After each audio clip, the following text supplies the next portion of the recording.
nouveaux achats romans et c'est parti.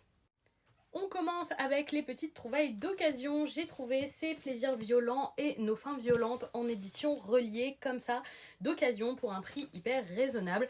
C'est un titre édité chez Roncière dont j'ai entendu beaucoup de bien. Vous avez été nombreux et nombreuses à me le conseiller. J'ai trouvé l'édition reliée particulièrement jolie et donc j'ai craqué.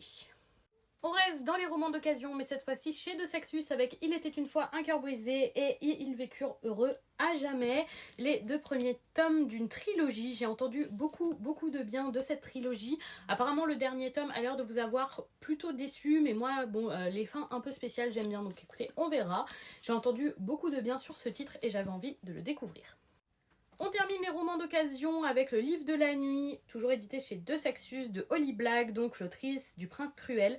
J'ai lu le premier tome du Prince Cruel, pas encore la trilogie du saga du Peuple de l'air, et j'ai bien apprécié. Je me suis dit que j'avais envie de tester d'autres titres de cette autrice, et donc j'ai pris celui-là que je trouvais vraiment très joli, avec un résumé très intéressant. On reste chez De Saxus, mais cette fois-ci en neuf. J'ai pris La maison au milieu de la mer céruléenne en édition reliée comme d'habitude. Je l'ai vue sur le compte d'Océane, Izukia Noctis, et elle en a dit beaucoup de bien. Je vous avoue que quand j'ai lu le résumé, j'étais pas forcément convaincue, mais elle en a dit tellement de bien que je me suis dit que j'allais essayer ce titre.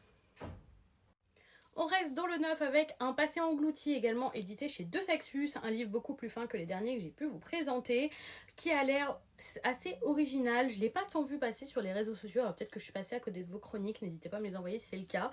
En tout cas, il a su piquer ma curiosité. Un jaspage plutôt sympathique, pas le plus joli chez De Saxus, qui je trouve font de très beaux jaspages, mais écoutez, j'avais envie de tenter.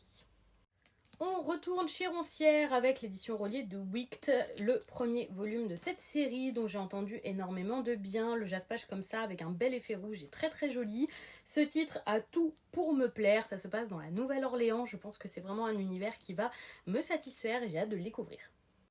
On termine chez Roncière avec Ensorcelé, pareil, j'ai entendu beaucoup de bien de ce titre et il était sur ma wishlist depuis un moment, alors j'ai eu des sous pour mon anniversaire et j'ai craqué. L'édition est très jolie comme ça avec ses effets papillons et pommes, super beau. Une histoire qui a l'air d'être très intéressante, d'amour et de vengeance, tout ce qui me plaît normalement. On passe dans la gamme Big Bang et je ne pouvais pas passer à côté de Curious Tides, dont vous avez été très nombreux à me dire beaucoup de positifs. Ma sœur me l'a offert pour mon anniversaire, l'édition est incroyable, totalement ce que j'aime avec ce genre de cycle de la lune. Écoutez, j'ai vraiment hâte de lire, je pense qu'il va aller sur le haut de ma pile à lire. Et donc voilà pour ces derniers achats romans, toujours un don pour acheter beaucoup plus que ce que j'ai le temps de lire. Mais écoutez, ce n'est pas grave, je suis en vacances et je vais essayer de lire un maximum. Dites-moi lequel de ces romans vous tente le plus.